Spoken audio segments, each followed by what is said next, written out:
What's going on, guys? It's Justin from the J Media back with another video. So today we'll be talking about this car over here. This is my 2015 Mitsubishi Lancer GT. And you guys might not have seen this car for quite a bit. The last video you might have seen of this car was actually when I attempted to bring it to a car meet in San Antonio, the slow Sunday car meet. I was able to drive halfway there, and then at the gas station when I stopped for gas, start the car up again, it was making weird ticking sound. So I'm going to insert that ticking sound clip right here.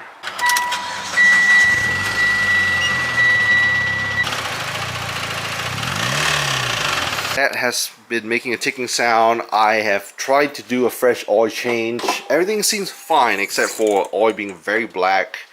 I've had quite a few friends tell me different things. It sounded like it's something in the block.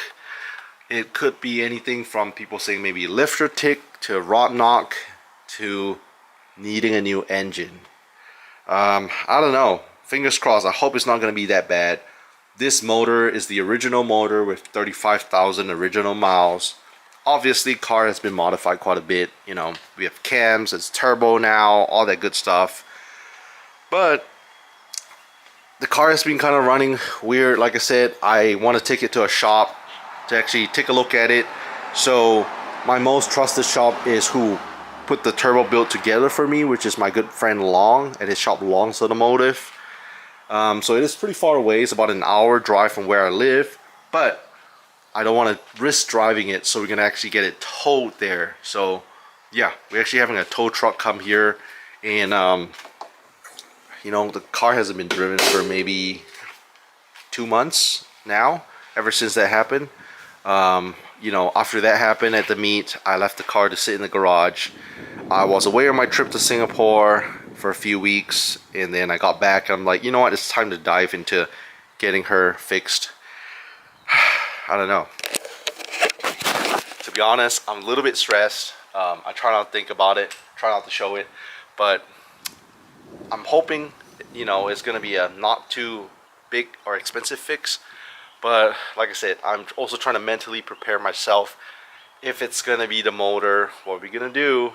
Do we replace the motor? I have a few options. I could replace it with a stock Lancer motor again. I could replace it with the Evo motor. I could replace it with a custom motor, something else. You know, people have told me K-swap it. I'm gonna keep the turbo set up just because, you know, it was fun. I love the turbo noises, and this is my only turbo car right now. But I don't know. I am a little nervous, so yeah. What we're gonna do is I'm gonna move these cars out of the driveway first, so that whenever the tow truck driver comes, we're gonna attempt to start up the car. It's no issue starting it up. I do need a jump start, but then you're gonna hear that ticking noise, and then I'm gonna tow it to my buddy's shop. Yeah, I don't know. It could be just a quick fix which takes a few days or a week. It also could be a fix that takes a long time, where this car is gonna be gone at the shop for months. I don't know which it's gonna be. While I'm there, I'll probably swap out the battery as well, because it's been about 5 years now since we had this battery. Ever since we went turbo on the Lancers, you might know that the battery setup is usually right here where my intake sits. We had it relocated. It's not in the trunk like what most people have in like the Evos, but we relocated it like a race car. So it's actually right here on the bottom, which also means pain in the ass to, you know, replace. Would be a custom bracket and everything to fit the battery right there. So yeah, while I was at the shop, they're getting diagnosed. They probably had the bumper pulled off, replace the battery. Tires also getting pretty old. I don't know, the list just goes on and on. But here's a little peek of the interior. You guys know I love this car so much, and if you guys are ever curious, you know, on some of the parts or install videos, literally every single video, install video, is on the channel. So with my 2015 Turbo Lancer, there's a few things that people always ask Number one, obviously, is the turbo setup. So there's a whole separate playlist on the channel called Mitsubishi Lancer Turbo Build. This car has been turbo now for 5 years. It's been running fine except for now. Another thing people ask about is the big brake conversion. We do have Cadillac CTSV 6-pot big brakes on the front. And we have some Evo 10 big brakes on the rear. So big brakes all around. We have 4 videos of that on the channel as well. And then the wide body, rear and front, people always ask about it. Yeah, but we have over 2,000 videos on the channel, so there's so many videos if you guys want to check it out. I absolutely love this car. You know, 2025 being 10 year on YouTube and 10 year for this car, the goal is to bring this car out to more events. Last year I didn't bring it to too many events just because we had the Varus bumper unpainted. I don't want to bring a black car with a white unpainted bumper, you know, to events. So finally got it done, got it painted. And then we had a little fire that happened when I was bringing it to my buddy Danny's shop. One of the turbo oil lines was spewing oil everywhere. Had it replaced. Everything was running fine until now. So that was about probably 7-8 months ago when that happened. But yeah, waiting for the tow truck driver. We're gonna bring it to the shop and I'll keep you guys updated. We have Terry with that guy towing. He's back with me again in just a few months because, like I said, the same car is giving us issues. Last time around, it was done at my friend Danny's body shop and it was towed to Long's shop because of the little fire. Now, it's a separate issue. It's just, you guys might hear it later if we crank it up, but it's making that sound, that knocking sound, and I don't know, not great. But yeah, we're gonna load it up to the tow truck. Car is pretty low, so we're gonna have some planks. And one thing I really appreciate about Terry is he helps the low cars. So the boards, the cardboard, you guys know low cars might be tend to scraping. So he really takes his time and protect it, because with low cars, you don't want to break your bumper or scratch underneath of your bumper, right? So he really takes the time to put the planks, make sure everything's nice and flat a surface as he can get before, you know, he has it towed up. So I really appreciate that. All right, Terry, so tell us, you said, you know, what's the whole point of doing this? I kind of briefly told the people, but you're the expert, so let us know. Yeah, it's so it's lowered, and what I want to do is I want to keep it from hitting the ground, so I use the boards to elevate it. Once I get the front wheels to about here, right here, I'm going to lift the bed. It's going to make the front end pop up. The cardboard is also, when the wheels run off of here, the bumper is going to hit. Maybe, hopefully not, but it's our test. So if it hits, the cardboard is going to slide with it. If it doesn't hit, if I'm clear, it's going to stay right here. And that's how I know how close it is. Okay, so to kind of gauge, and if it does touch, it'll kind of help, you know. That's right, that's right. Very nice. Oh yeah, and we definitely want to protect the bumper. Like I said, fiberglass bumper, carbon lip. Ooh, that could be rough. it could be bad. Yeah. It could be real bad. So I always tell people, like, you know, you get what you pay for, right? And Terry does a great job. It's not the first time he's, you know, towed this car for me, fortunately and unfortunately.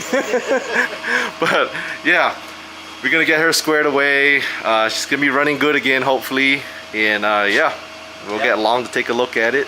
Right now we're gonna jump it just because it hasn't been started for about 2 months now. I just left it sitting here until Long was available to work on the car.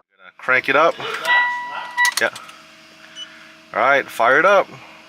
Oh, battery's dead. If we were to pull it with the chains, once the chains start pulling up, it's pulling up. Oh yeah, okay. Whereas the little soft straps. The soft straps will also pull up, but not as bad. Yeah. You know what I mean? They bend. They conform to a little bit of it. A little bit more flex. Right. Versus the metal is just gonna, yeah, just rip the bumper off. That's right. Yeah. So that's what I'm doing right now. And of course, a lot of guys can't even fit under here, so. Yeah. Getting the straps all the way back. All right, and now we're just slowly towing the Lancer up. So he'll pull it forward a little bit and then he kind of levels out the bed. Alright, now Terry's gonna raise the front end. Yeah, so basically I get the tires on the bed and it's low, so it's definitely going to hit because of the incline, right? Yeah. But if you pick it up, pick up the bed, the front end's going to pop up. Got it. And that's why I get it right here. Oh, but I have okay. to be aware of the back also. Yeah, because if you have this tilted up too much, front end is clear, but then the rear end's just dipping too much, so. That's right. That is absolutely right.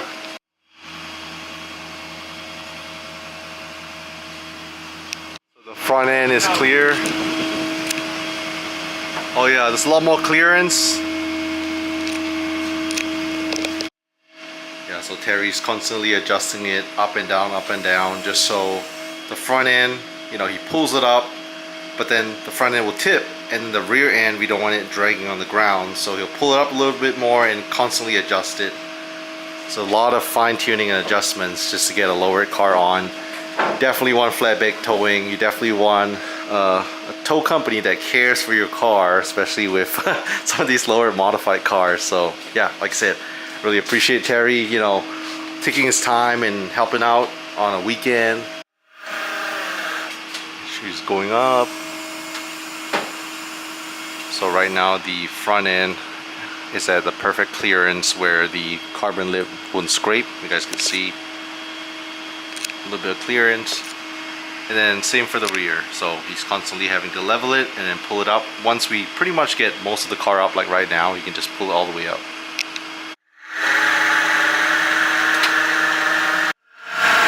Lancer's almost all up.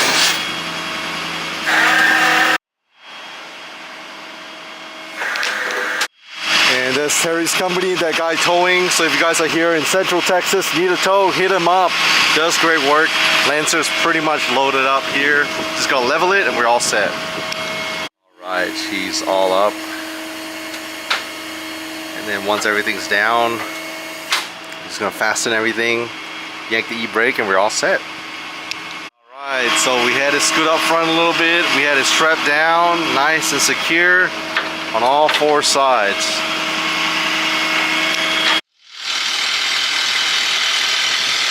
Now, Share a little secret. yep, these straps have what they call a working load limit. It's upside down, but it's WLL, working load limit of 4,000 pounds. Wow. So that means for everyday use, working load limit, that's everyday use, it'll hold 4,000 pounds. Yeah. Right?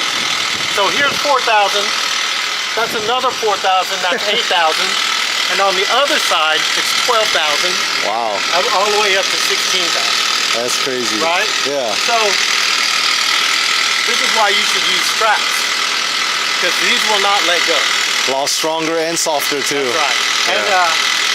And anybody who's interested can look up the formula between metal and the straps. I know the formula, but I'm not going to tell you what it is. So I went from a chain guy to a strap guy. And now we're done. Yeah. Wow, we're all strapped up. Yeah. Nothing touching the paint, nothing rubbing. Nothing Same rubbing. on the other side. I didn't want to do overkill on it. This is down, so the front end's not rubbing. Yeah. And when we get to the other side, I mean, you're not going to be there, right? I'll be there. So you'll be there? Yeah. So my son will be there, and he's going to help get it down Okay. and stuff like that. Nice. So we're going to let go of it so that doesn't rub at all. Doesn't pull on it at all. Nice. All right, so we head there to the long shop, drop off the car.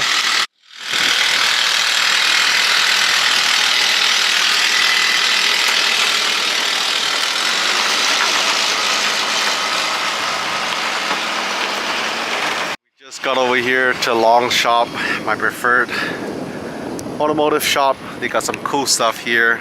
What seems like a Trek spec Honda S2000. This is very cool. And they're closed, it's the weekend, but Long is letting me drop the car off. Also have some cool stuff. A Lotus. Is this a Lotus Evora? Always cool cars at the shop. Came to check out this S2000 up close. Love the color on this S2000. Full on Trek spec.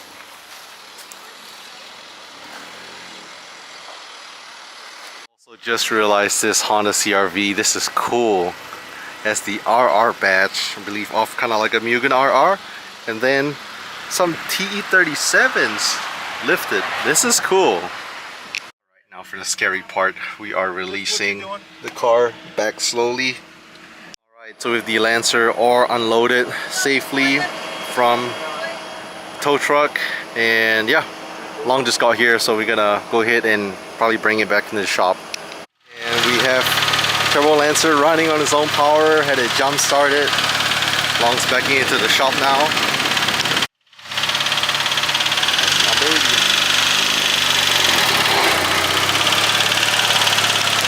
So we just dropped off the Turbo Lancer at Long shop.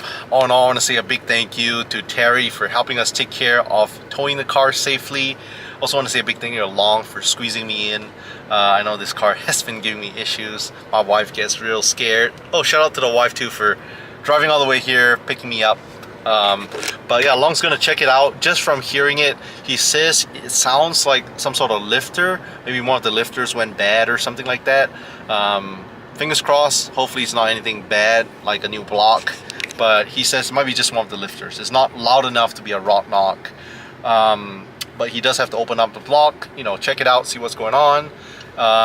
Probably need a new battery as well because it's been about 5 years. And then he'll check out the, you know, do a whole safety check and everything as well for me. So yeah, Long actually did our turbo build 5 years ago here. So I pretty much did all the research, got all the parts we need, and then brought it to Long's. He has never done an NA to turbo conversion, so that's the first time. You know, it's quite an adventure, us figuring things out. But yeah, so hope you guys like it. We'll keep you guys updated when we can. Leave the thumbs up, subscribe, and we'll catch you guys in the next video.